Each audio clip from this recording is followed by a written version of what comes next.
매일 아침 사과 드시는 분 계시죠? 그런데 혹시 아십니까? 사과가 어떤 음식과 함께 먹으면 단 하룻밤 만에 신부전 위험을 높일 수 있다는 사실을요. 사과는 분명 노년의 건강 과일이라 불릴 만큼 좋은 과일이지만 잘못 먹으면 독이 될 수도 있습니다.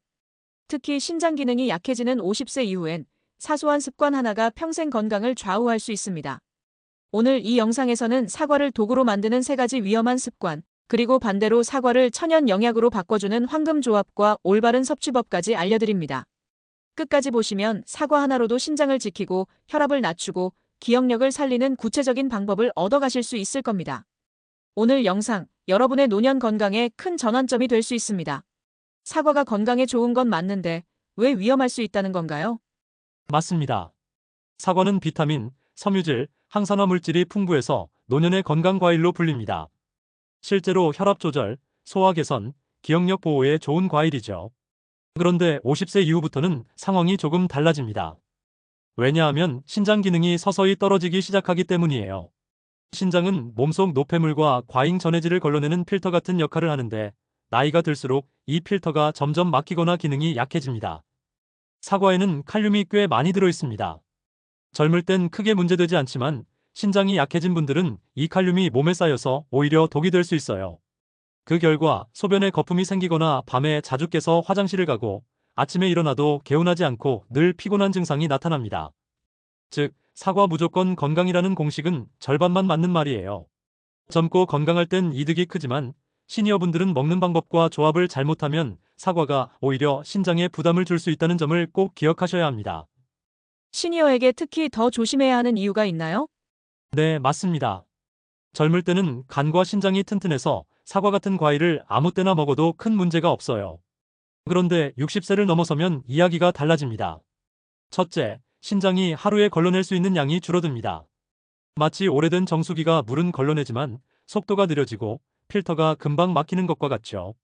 이때 사과에 들어있는 칼륨이나 수분이 한꺼번에 몰리면 신장이 과부하를 받습니다. 둘째, 당 대사가 느려집니다.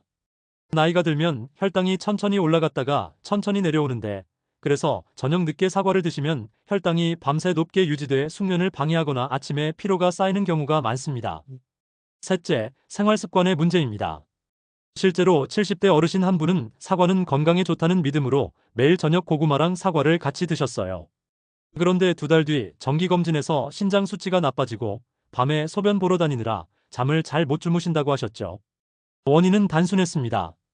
좋은 음식도 언제, 어떻게 먹느냐에 따라 약이 되기도 하고 독이 되기도 하는 겁니다. 결국 시니어 건강관리의 핵심은 많이 먹는 것이 아니라 먹는 방법과 시간, 조합을 어떻게 하느냐입니다.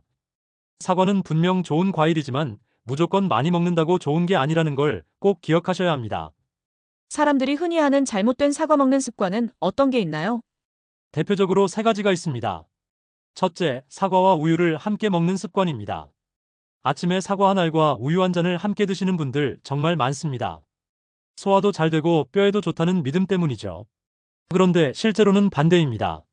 사과의 유기산이 우유 단백질을 응고시켜 위 속에서 덩어리를 만들기 때문에 소화가 더디게 되고 속쓰림이나 역류성 식도염 증상이 악화될 수 있습니다.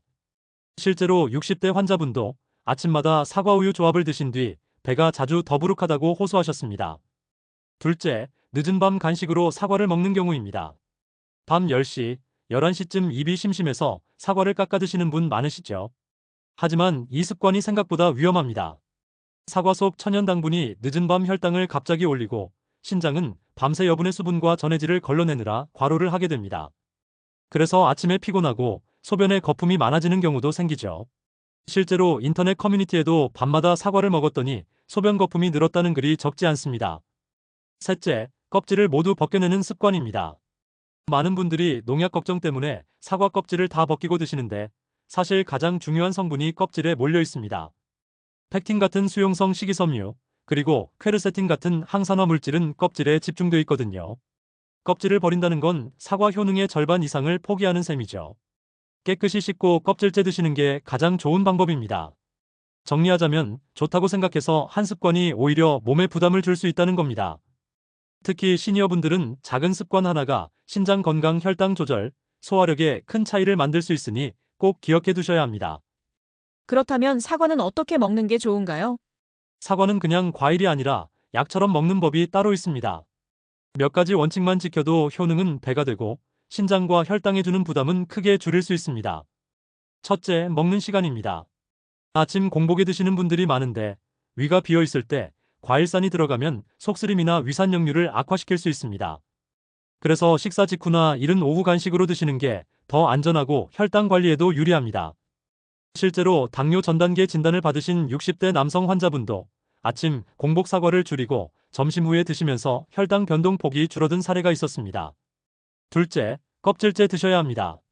사과의 핵심 성분인 펙틴, 퀘르세틴 같은 항산화 물질은 껍질과 껍질 바로 밑 과육에 가장 많이 들어 있습니다. 깨끗이 씻어 껍질째 드시면 변비 개선부터 기억력 보호까지 다양한 효능을 더 크게 누릴 수 있습니다. 셋째, 좋은 짝꿍을 고르세요. 사과는 단독으로도 훌륭하지만 호두 아몬드 같은 견과류와 함께 먹으면 혈당 상승을 완화하고 좋은 지방이 사과 속 항산화 성분 흡수를 도와 뇌 건강에도 유리합니다. 오후 간식으로 사과 한 알 견과류 한 줌은 시니어분들께 최고의 조합이에요. 넷째, 피해야 할 형태도 있습니다. 사과즙이나 말린 사과 같은 가공품은 당분이 응축돼 있어 오히려 혈당을 급격히 올리고 신장에도 부담을 줍니다. 몸에 좋으니까 하고 과하게 드시는 건 오히려 해로울 수 있다는 뜻이죠.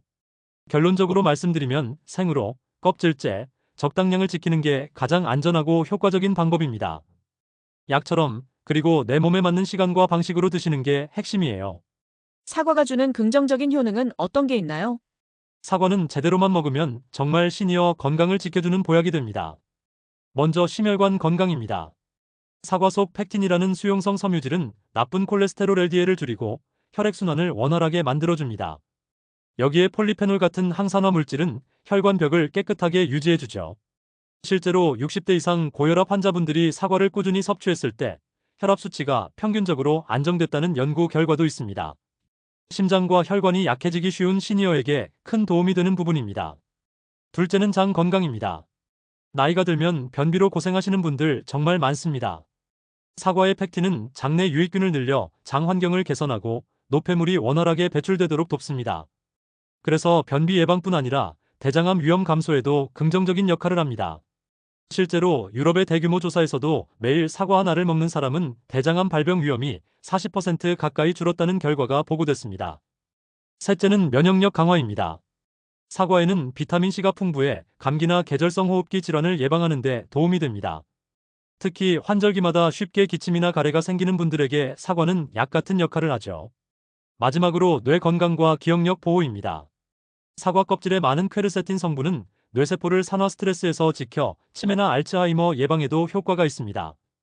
실제로 가족 중 치매 이력이 있는 분들이 꾸준히 사과를 섭취했을 때 기억력 저하 속도가 늦춰졌다는 보고도 있어요. 그래서 하루 사과 하나면 의사가 필요 없다는 말은 단순한 속담이 아니라 과학적으로 뒷받침되는 이야기라고 할 수 있습니다. 매일 작은 습관이지만 사망률까지 낮춘다는 연구 결과가 있을 정도니까요. 그럼 누구는 사과를 조심해야 할까요? 맞습니다. 모든 음식이 그렇듯 사과도 누구에게나 무조건 좋은 건 아닙니다. 특히 몇몇 분들은 조심해야 합니다. 첫째, 만성 신장병 환자입니다.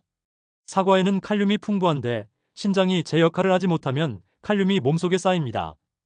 이게 계속 쌓이면 심장이 두근거리거나 맥박이 불규칙해지고 손발이 저리거나 근육 경련이 생길 수 있어요. 그래서 만성 신장 질환이 있는 분들은 반드시 담당 의사와 상담한 뒤 섭취량을 조절해야 합니다. 둘째, 당뇨 환자입니다. 사과는 GI 지수혈당 지수가 낮아 당뇨에 괜찮다고 알려져 있지만 문제는 양입니다. 한두 개 정도는 괜찮지만 하루에 여러 개를 드시면 혈당 변동폭이 커져서 오히려 피로감이나 어지럼증이 나타날 수 있어요. 사과는 꼭 한 알 정도만 식사와 함께 나누어 드시는 게 좋습니다. 셋째, 위장 질환자입니다. 위염이나 역류성 식도염이 있는 분들은 사과의 산 성분이 속쓰림을 악화시킬 수 있습니다. 특히 신맛이 강한 녹색 사과는 위벽을 자극할 수 있으니 피하고 대신 잘 익은 노란 사과나 달콤한 빨간 사과를 소량 선택하는 게 더 안전합니다. 넷째, 알레르기 체질입니다. 의외로 사과 알레르기가 있는 분들도 있습니다. 풀이나 꽃가루 알레르기가 있는 분들이 생사과를 먹으면 목이 따갑거나 입안이 가려운 반응이 생길 수 있어요. 이런 경우에는 생사과 대신 껍질을 벗기고 살짝 쪄서 드시면 증상이 줄어듭니다. 정리하면 사과가 아무리 건강 과일이라 불려도 내 몸 상태를 먼저 확인한 뒤 먹는 게 원칙입니다. 좋다는 말만 믿고 무조건 많이 드시는 건 오히려 건강을 해칠 수 있다는 점을 꼭 기억하셔야 합니다. 정리해 보겠습니다. 오늘 이야기를 통해 알게 된 건 이겁니다. 사과는 그냥 몸에 좋은 과일이 아니라 어떻게 먹느냐에 따라 보약이 될 수도 있고 독이 될 수도 있다는 사실입니다. 껍질째 적당히 제때 먹으면 신장을 보호하고 혈압을 낮추고 기억력을 지켜주는 든든한 조력자가 됩니다. 반대로 밤늦게나 잘못된 음식과 함께 먹으면 소화가 무너지고 신장이 부담을 받아 오히려 건강을 해칠 수도 있죠. 특히 시니어에게 건강은 작은 습관 하나에서 갈립니다. 사소해 보이는 사과 한 알도 올바른 방법으로 먹을 때 앞으로의 삶이 훨씬 더 건강하고 평안해질 수 있습니다. 오늘 영상 끝까지 함께 해주셔서 감사합니다. 이 내용이 여러분께 도움이 되셨다면 좋아요와 구독 꼭 부탁드립니다.